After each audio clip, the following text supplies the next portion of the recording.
What's up, you guys? Welcome back to another one. If you're new to the channel, I am Gold Pony. I do new car, truck, SUV reviews on YouTube, and today we are in the brand new 2026 BMW X7, courtesy of BMW of York in York, PA. For more information on their inventory, please feel free to check out the link in the description box below. So we are in this one today because this is BMW's largest SUV. Plenty of absolutely brilliant interior quality. I wanted to mention that right off the bat as well. I just adjusted my power side bolsters. We got authentic wood trim as well.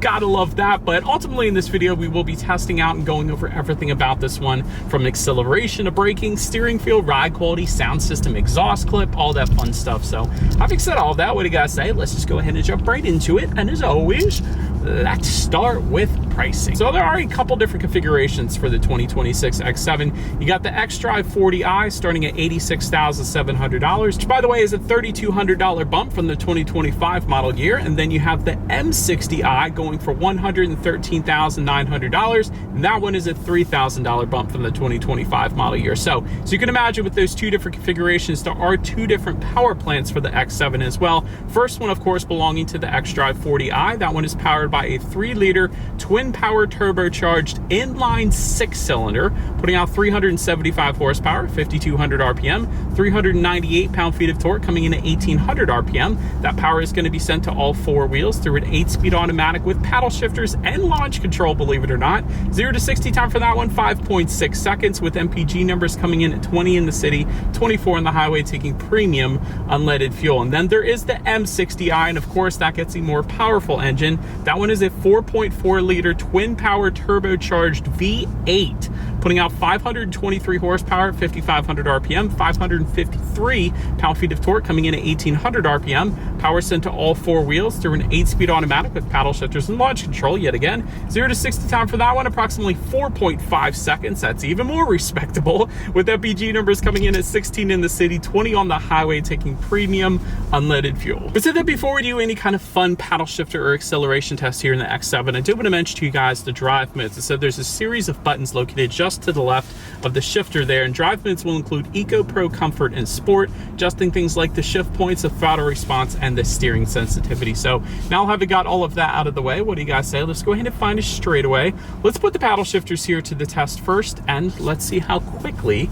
these paddle shifters are going to react for us here. All right, so I think we found a straightaway here. I just put it in sport driving mode. I'm in manual shift mode as well. Let's see if it goes ahead and shifts for me as I pull out here onto the road. Some of them do, but this one's holding. That's beautiful. All right, 3, 2, 1, go. Dang, I love it. Paddle shifters are lightning quick, as expected from BMW. That is something they always crush it at.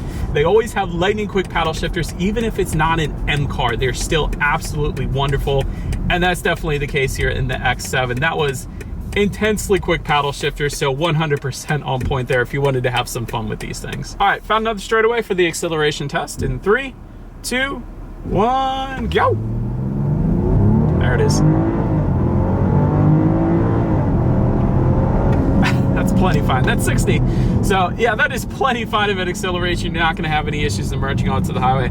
That's something I always say with BMW. Like, the M60 would be nice, but the xDrive 40i, that's incredible acceleration still in the xDrive 40i. So do you really need the M60? Probably not. Is it going to be more fun? Yeah, but this thing is perfectly fine. I would be perfectly content with this. This is plenty of an acceleration, and it's not like you use that acceleration all the time either. So anyways, to go along with that acceleration, as always, braking is equally important. And so 4-wheel ventilated disc brakes, of course, do come standard on the X7. As far as the 60-0 stopping distance goes, it comes in at an incredible 105 feet, which I don't know if I even believe, but as far as braking feel goes, it's great, actually. It's on the firmer side of things too, so wonderful braking feel in the X7 without a doubt. I just saw a rubber duck in a pool and I thought that was funny. But anyways, then touching on suspension and handling, up front you're going to get a double wishbone type front suspension. In the back, lightweight multi-link integral rear suspension, and perhaps my favorite part, a 2-axle self-leveling air suspension. And so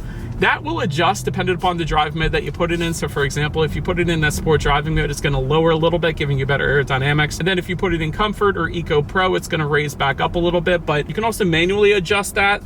That button's located just behind that circular dial, which is a glass control, which I'll show you guys more in a little bit here. We got glass controls on this thing, but you can manually raise and lower that if you wanted to, if you knew you're going into a gravel driveway or something like that. But also though, for the M60i, I wanted to mention you get rear axle steering with that, which I think I first saw on a Maybach S-Class, so that is pretty cool. And also with the M60i, you get an M Sport differential, which essentially helps distribute power between the rear wheels to help prevent understeer. But overall, as far as ride quality goes, that's one of the first things I noticed when I got in this one. This is an incredible ride quality here, and that makes sense with the 2-axle self-leveling air suspension. That is what you're going to get with the air suspension. So 100%, you can't get much better with the ride quality when it comes to the X7. The other cool thing is with the steering feel, it is going to adjust dependent upon the drive mode that you put it in. So if move squirrel, oh my gosh. So if you want to have your steering feel, put it in that sport driving mode. If you wanted a kind of looser steering feel, you can put it in comfort or eco pro. So it's got something for everybody, which I'm a big fan of. Touching on cabin noise, we're not going that fast right now. We're going like 20 miles per hour, but I will say it is an incredibly serene cabin, even at faster speeds. Acoustic laminated glass, of course, does come standard on the X7, so it is going to be an incredibly serene cabin there.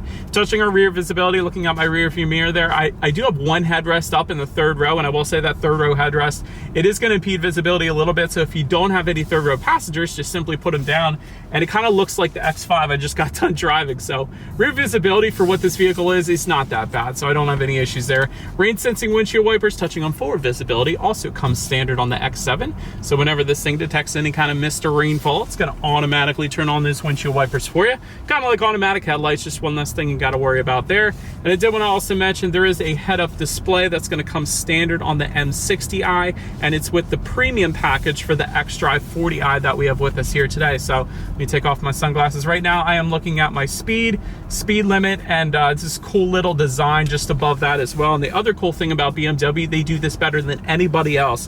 When it comes to the head-up display, if you were to change the drive mode, I just put it in sport, it's going to project a completely different look on the head-up display, and it's also going to tighten up these side bolsters, I just found out too, which is pretty cool. So, and then Eco Pro is going to give you a completely different look yet again on the head-up display. So a lot of times when you change the drive mode, it adjusts the gauges, but you never see it adjust the head-up display as well. So 100% huge fan of that. But that pretty much rounds out the performance segment of this review, guys.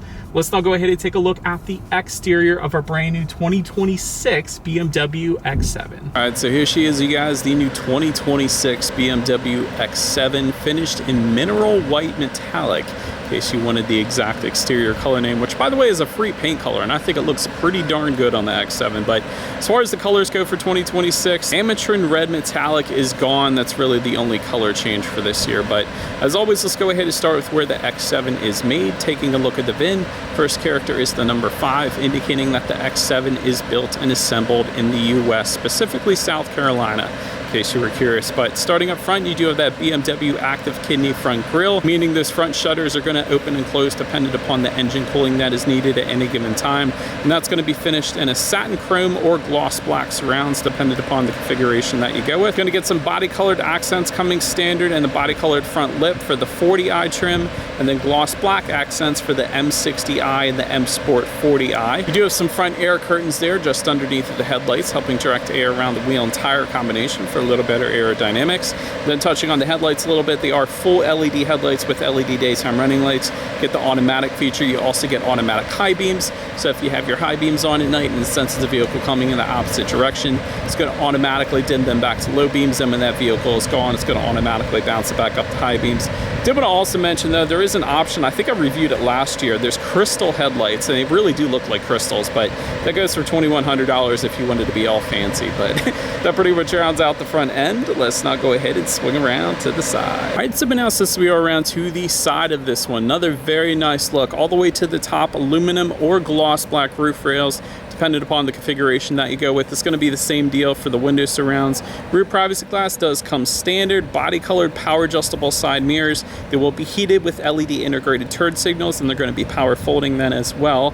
You get non-functional accents on those front fenders. I wanted to mention that because sometimes people are going to be like, does it have any ventilation? Nah, this is just a look. But anyways, I do like the, you do have integrated running boards a little bit, so I thought that was a pretty cool look and very functional there. By the way, body colored side skirts and fender surrounds do come standard on the X7, even with luxury automakers. That isn't always the case. A lot of times they're going to be finished in a matte black, so I'm a huge fan of that look. And then taking a look down at the wheel setup, 21-inch alloys do come standard. However, there are 21-inch, 22-inch, and 23-inch actually designs available to really customize this one and make it your own. But that pretty much rounds out the side profile. Let's now go ahead and swing around to the back. All right, so now since we are around to the back of the X7, all the way to the top, body color shark fin antenna. Just below that, rear spoiler with an integrated brake light. You got the rear window wiper back there. That is a massive rear window wiper, good grief. Probably the biggest rear window wiper I've ever seen in the back. But LED taillights do come standard. You gotta appreciate that. Got the trim level badging found on the rear liftgate there as well. And then my favorite part in the back, at least, all the way to the bottom, you do have integrated dual exhaust outlets with either chrome or gloss black tips. And I love how they're integrated into the rear bumper. That is the best look. But as always, here is that exhaust clip.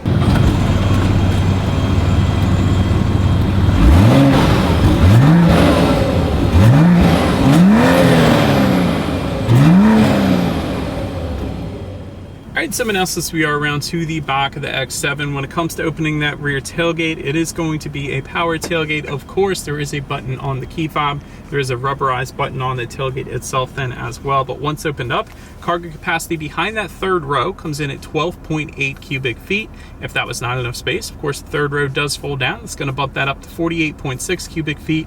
Then with all rows folded, 90.4 cubic feet. That is pretty darn impressive.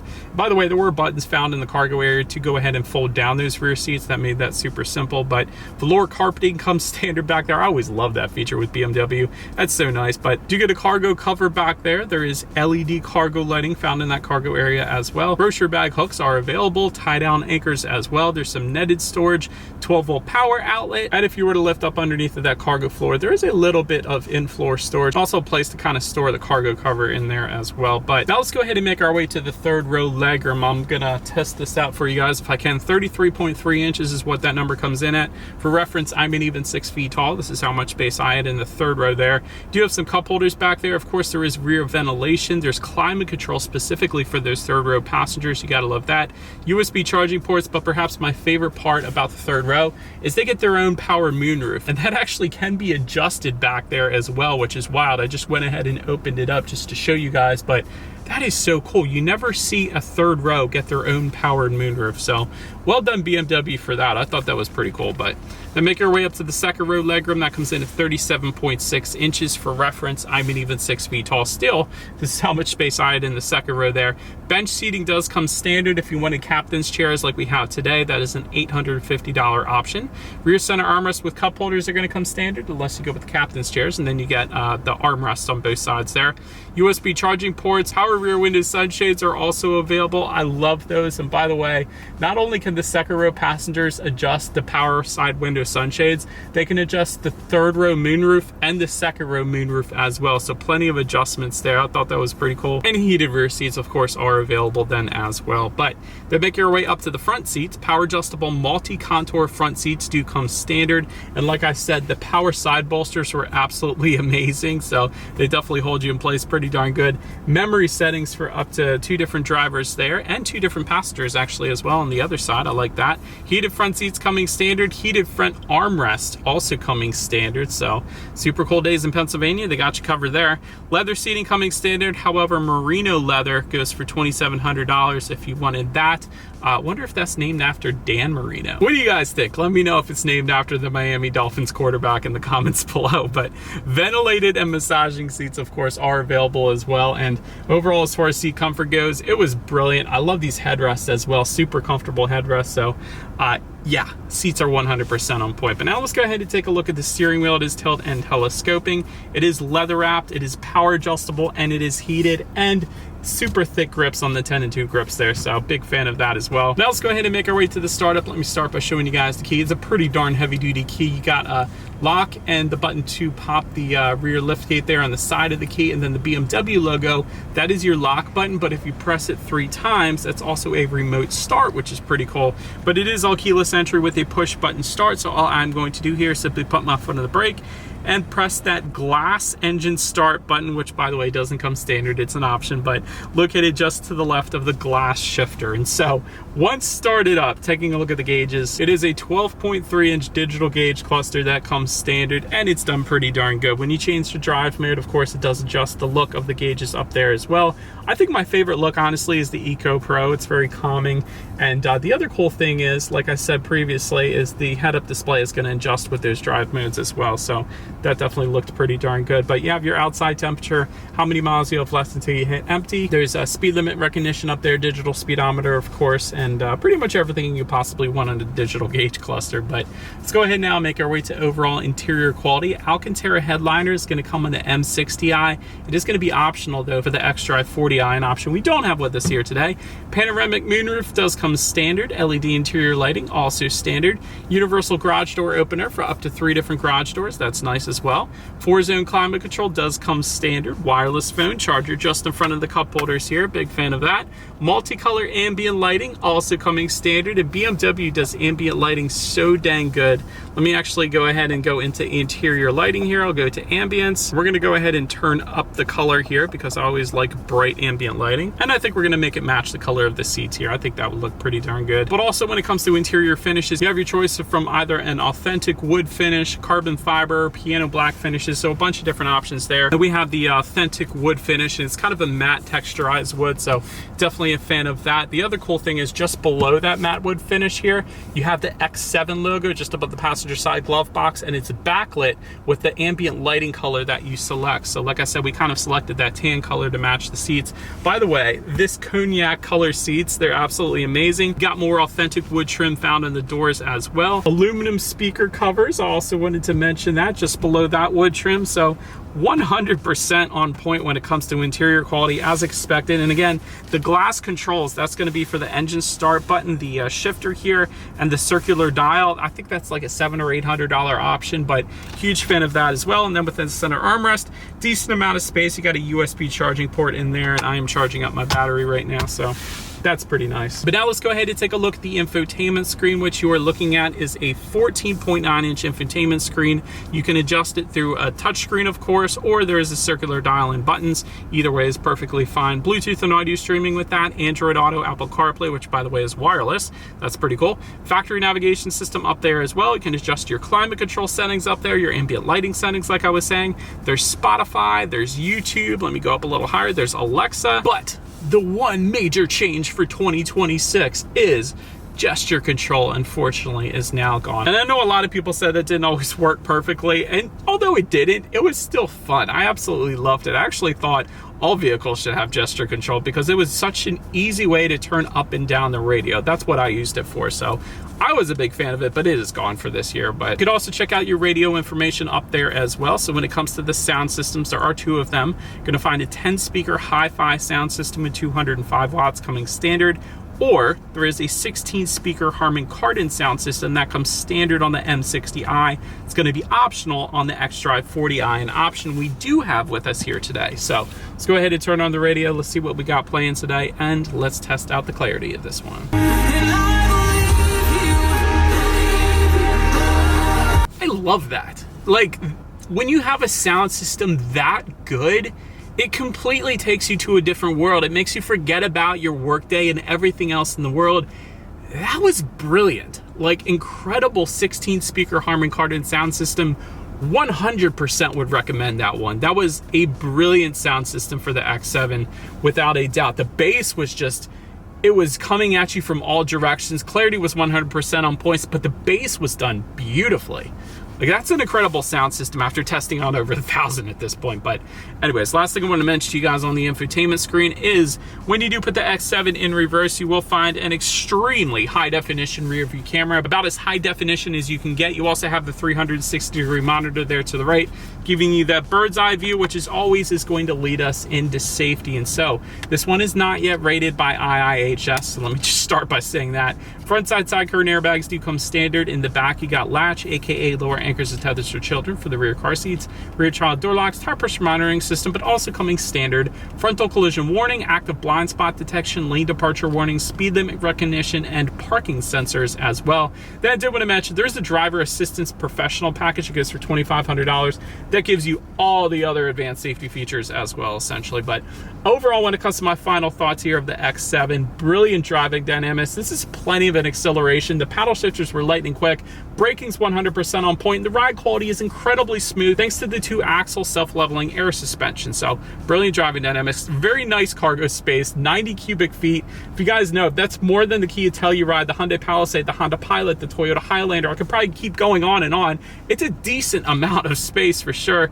Nice interior quality as well. You can't beat carbon fiber finishes, authentic wood trim, and this ambient lighting, of course. Very nice tech. They did the tech wonderfully, especially that head-up display. The only two things I could think of when it comes to room for improvement is kind of perfect that gesture control, because I was actually a huge fan of that. I was kind of disappointed they took it away for 2026, but anyways, I thought that was pretty cool, at least for the volume, turning it up and down.